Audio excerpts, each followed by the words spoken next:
Yo, what up, everybody? It's me. I'm back. I haven't done a video in a couple weeks, but I'm gonna do a real quick video for y'all. Listen, ladies, your relationship or the relationship that you're thinking about getting into or whatnot is not a business deal. Stop looking at it that way. That's why you keep ending up in the same situation that you end up in. Look out here looking and skipping and looking for the next motherfucking trick. Y'all know I give it to you straight. Y'all know I give it to you raw if you watched any of my videos. So, ladies, here's what I want to tell y'all. If you want to look at a relationship as a business deal, look at it in this sense. You're only going to get as much say in a relationship as you put into that motherfucker. Now, when you talk about what a man puts into the relationship, you want to know, like, if you talking about what a man puts into that relationship, to your homegirls, they want to know what that man spends on you on a regular basis. That's what it is. That's what people think in their mind.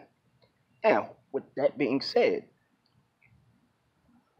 how much money he's putting into you is how much money he's putting into the relationship. Whether it's paying the bills at the house, whether it's giving you money, whether it's doing little things for you, whether it's buying you flowers, whether it's buying you clothes, whether it's buying you jewelry, whether it's buying you the designer bags, whatever the case may be, whatever he's doing to keep you happy and to get you your necessities and the things that you want is what he's investing into you. Now, if he's the only one investing, what makes you think that you have the right to call the shots? Because I equate that, since it's a business decision, I equate that to what? I equate that to buying shares of a business. If you buy one motherfucking share of a business, that's as much say as you have. You're not going to have as much say as someone who has 50,000 shares of that same business. You're not going to have as much say as someone who has 1,000 shares if you bought one share. You only have one vote. They have 50,000 or 1,000 or 100,000, or so you don't get to call the shots. In other words, if you want a man to come home to go out, work 15, 16 hours a day and come home, pay all of these bills while you get to chill, he should never come home to a argument. That requires some shutting the fuck up.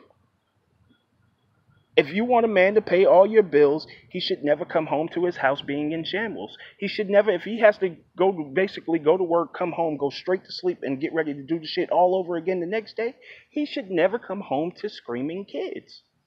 And you shouldn't get to work a full-time job and fucking keep all your fucking money. And even if you can keep a full-time job and do these things and take care of it, he should never come home to all of that stuff when he's busting his ass to make sure you have good things, make sure you have nice things, to make sure your kids have good things, you make sure that y'all have lights and power and water and food and all of that stuff.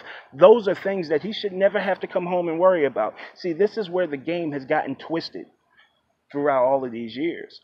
Throughout all of these years, little bit by little bit, women have got it in their mind because they've been taught that you don't need a man.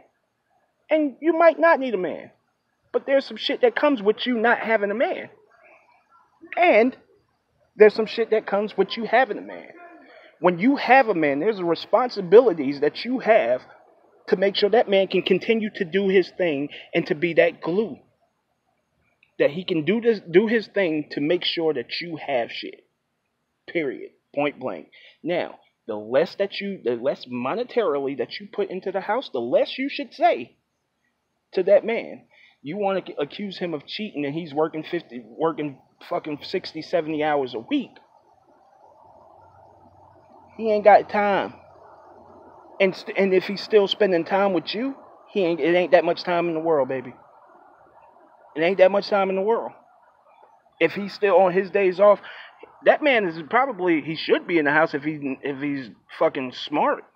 He should be in the house trying to get as much rest as possible. But If he's doing that and he's staying in the house, please get over yourself. Get over yourself. These are things that he should never have, like sitting down and watching a football game. You should, if he's paying all them bills, shouldn't have nothing to say.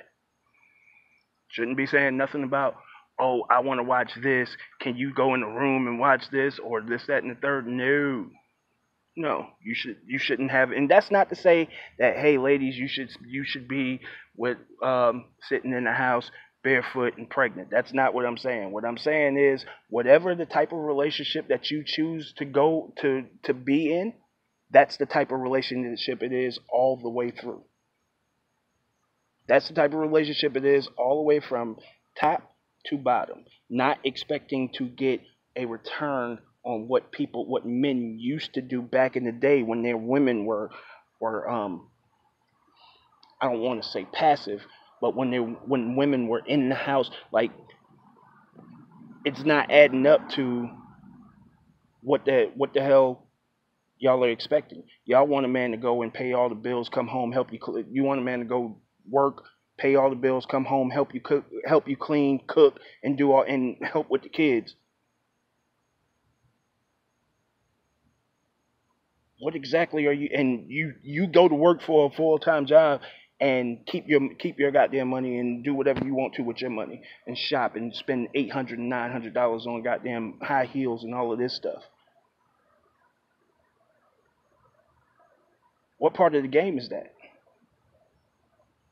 So basically, what I'm saying to y'all is, like I said, it's just like if you want to look at it as a business decision, this is the best way to look at it as a business decision. For everything that man is putting in, and for everything that you're not, you have less of a say. Period. Point blank. Now, if you want to go half and half, you have equal say. You have equal say. But if he's doing the majority rules. Show off.